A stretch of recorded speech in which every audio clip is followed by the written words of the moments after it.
வணக்கம். புதுப்புது அர்த்தங்கள் நிகழ்ச்சியில் உங்களை சந்திக்கிறதுல ரொம்ப மகிழ்ச்சி. இன்றைய நிகழ்ச்சியில் பங்கேற்பதற்காக மார்க்சிஸ்ட் கம்யூனிஸ்ட் கட்சியின் சட்டமன்ற உறுப்பினர் ரா. சவுந்தரராஜன் அவர்களும் பாரதிய ஜனதா கட்சியின் எஸ். ஆர். சேகர் அவர்களும் நம்ம அரங்கத்திற்கு வந்திருக்கிறார்கள். வணக்கம்.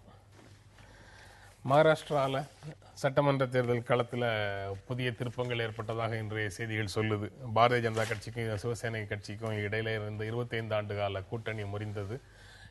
தேசியவாத காங்கிரசுக்கும் இடையில இருந்த ஒரு 15 ஆண்டு கால கூட்டணி முறிந்தது. இந்த 4 பேரோட சேர்ந்து மகாராஷ்டிரா நவநிர்மாண் சேனா MNSம் சேர்ந்து 5 கட்சிகள் 5 முனை போட்டி. அதுக்கப்புறம் ஏற்கனவே இன்னும் சின்ன சின்ன கட்சிகள் எல்லாம் எத்தனை முனை போட்டிகளை உருவாக்குமோ தெரியல. அவர்களுடைய வலிமையை சோதித்து பார்ப்பதற்கான ஒரு அரசியல் களம் உருவாகியிருக்கிறதாக அந்த செய்தியை பார்க்கும்போது புரிஞ்சுக்க முடியுது. நீங்க எப்படி பாக்குறீங்க அந்த செய்தியை? அதாவது மகாராஷ்டிராவில் வெற்றி பெற முடியும் என்கிற நம்பிக்கை பாஜகவுக்கும் சிவசேனாவுக்கும் வந்திருக்கிறது. பார்லிமெண்ட் தேர்தலுடைய தீர்ப்பு, வேறு சில இடங்களில் நடந்த தீர்ப்புகளுடைய விளைவாக. ஆகவே வர இருக்கிற ஆட்சியிலே யாருக்கு முக்கிய பங்கு என்பதற்கான போட்டி நடக்கிறது. அதுவும் மிக முக்கியமான ஒரு பெரிய மாநிலம் என்கிற முறையில்.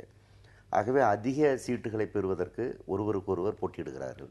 கடந்த முறை தேர்தலிலே எப்படி போட்டியிட்டோமோ அதே மாதிரி பங்கிட்டுக் கொள்ளலாம் என்று அவர்கள் பார்க்காமல் இப்போது வேறு விதத்தில் பேசுவதற்கு காரணம் இந்த அதிகாரத்தில் முக்கிய பொறுப்பை முக்கிய பதவியை எடுப்பது என்பதுதான்.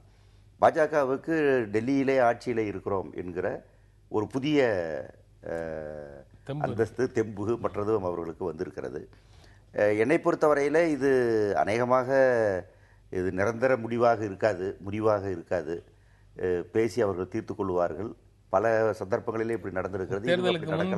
தேர்தலுக்கு முன்பே பேசி தீர்த்துக் கொள்வார்கள் அப்படின்னு நீங்க எதிர்பார்க்கிறீங்க? ஆமா, அதுக்கு முன்னர் தீர்ப்பதற்கான வாய்ப்புகள் இருப்பதாகத்தான் எனக்கு படுகிறது. காங்கிரஸ் தரப்புலையும் கூட்டணி உடைஞ்சிருக்கிறது. அதுவும் அதே மாதிரி தீர்ப்பதற்கான வாய்ப்பு இருப்பதாகவே நான் கருதுகிறேன். பல சந்தர்ப்பங்களிலே இப்படி நடக்கிறது.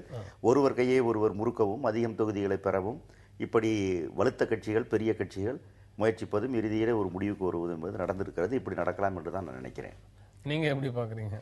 இல்லை, அதாவது இது பிளெஸிங் இன் டிஸ்கைஸ். ஒரு கெட்ட விஷயத்திலும் ஒரு நல்ல விஷயம். அதாவது இதுவரை எல்லா இடங்களிலும் கூட்டணி வைத்து போட்டியிட்டு எந்த கட்சியினுடைய பலம் எப்படி என்பது தெரியாமலே ஒரு சூழ்நிலை இருக்கிறது. இந்திய அரசினுடைய ஆரோக்கியமான விஷயம் அந்தந்த கட்சியினுடைய பலங்கள் நிரூபிக்கப்பட்டால் நல்லது. கனத்த இதயத்தோடு தான் இது செய்திருக்கிறேன் என்று சொல்லி 2 தரப்பிலேயும் சொல்லப்பட்டிருக்கிறது. 25 ஆண்டு கால கூட்டணி முறிந்தது என்பதெல்லாம் செய்திகளாக இருக்கலாம். ஆனாலும் கூட இந்த முறை அண்ணன் சொன்னது போல ஏற்கனவே பாராளுமன்றத்தில் வெற்றி பெற்றுவிட்டும் அதனால் தனித்து நிற்போம் என்கின்ற அபிப்பிராயம் அல்ல. சாதாரணமாக முந்தைய தேர்தலில் நடந்த ஓட்டு சதவீதங்கள், வெற்றி வாய்ப்புகளை வைத்துதான் கூட்டணியுடைய அடுத்த சீட்டுகள் பேசப்படுகிறது. அந்த வகையிலே பார்க்கின்றது பாரதிய ஜனதா கட்சி சமமாக பிரித்துக் கொள்ளலாம் என்று சொன்ன விஷயத்தை சிவசேனா ஏற்கவில்லை. ஏனால் அவர்கள் அந்த மாநிலத்தை விட்டால் அவர்களுக்கு அரசியல் கிடையாது. எனவே அதிலே அவர்கள் தொடர்ந்து ஆதிக்கம் செலுத்த வேண்டும் என்று நினைத்திருக்கிறார்கள். இந்த வகையிலே இந்த கூட்டணியினுடைய இந்த முறிவு எல்லா கட்சிகளுடைய தனி பலத்தை பார்ப்பதற்கான ஒரு சரியான விஷயம். அது இந்திய அரசியலுக்கு ஒரு எதிர்காலத்தில் ஒரு நல்ல சூழ்நிலையை உருவாக்கும் என்று நான் நினைக்கிறேன். தனி கட்சிகள் பலம் என்று வருகிற போது அந்த பிரதிநிதித்துவ முறையில் வாக்கு அடிப்படையில் தொகுதிகளை கொடுப்பது, எம்எல்ஏக்கள் எம்பிக்கள் எண்ணிக்கையை கொடுப்பது என்ற ஒரு சீர்திருத்தத்தையும் பிஜேபி ஒத்துக்கொண்டால் இது பிளஸிங் இன் டைகஸ் தனி இது என்பதற்கான பொருத்தமாக இருக்கும். இல்லாவிட்டால் தேர்தலுக்கு முன்பு கூட்டணி வரும் அல்லது தேர்தலுக்கு பின்பு கூட்டணி வரும். இல்ல, அண்ணனுடைய கவலையை நான் ஏனென்று கேட்டால் இடதுசாரிகள் எந்த காலத்திலும் தனியாக நின்று ஒரு சீட்டுக்குள்ளே கூட எந்த மாநிலத்திலும் பெற முடியாது. எனவே ஏதோ இதே மாதிரியாக ஒரு குறைந்தபட்ச ஒரு சதவீதம் உருவானாலே மட்டும்தான் அவர்கள் சட்டமன்றம் பாராளுமன்றத்துக்குள்ளே நுழைய முடியும். இப்படி ஒரு சூழ்நிலை ஏற்பட்டால். எனவே அந்த கவலை இருக்கிறது. அது நடக்குமா என்பது தெரியவில்லை. இருந்தாலும் கூட 2 தொகுதி மட்டும் வைத்திருந்த காலமும் இவர்களுக்கு உண்டு. பல மாநிலங்களில் இல்லாமல் இருந்த காலமும் இவர்களுக்கு உண்டு.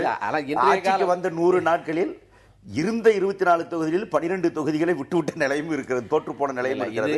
ஆகவே இது ஒரு பதிலாகவே இல்லை. நான் சொல்வது ஒரு கோட்பாடு இல்ல, கோட்பாடுக்காரணத்தை தான் நான் சொன்னேன். இது அது என்னுடைய நிலைமையிலிருந்து மட்டுமல்ல, இது இயல்பான விஷயம். நிச்சயமாக இடதுசாரிகள் தனியாக மேற்கொண்டு கேரளாவில் மற்ற கட்சிக்காரர்கள் கூடுதலாக தொகுதியை பெறுவார்கள். திரிபுராவிலே கூட மற்ற கட்சிக்காரர்கள் இன்னும் கொஞ்சம் கூடுதலான சட்டமன்ற உறுப்பினர்களை பெற்றிருப்பார்கள். ஆகவே இது என்னுடைய பிரச்சனை கோட்பாடு அடிப்படையிலானது.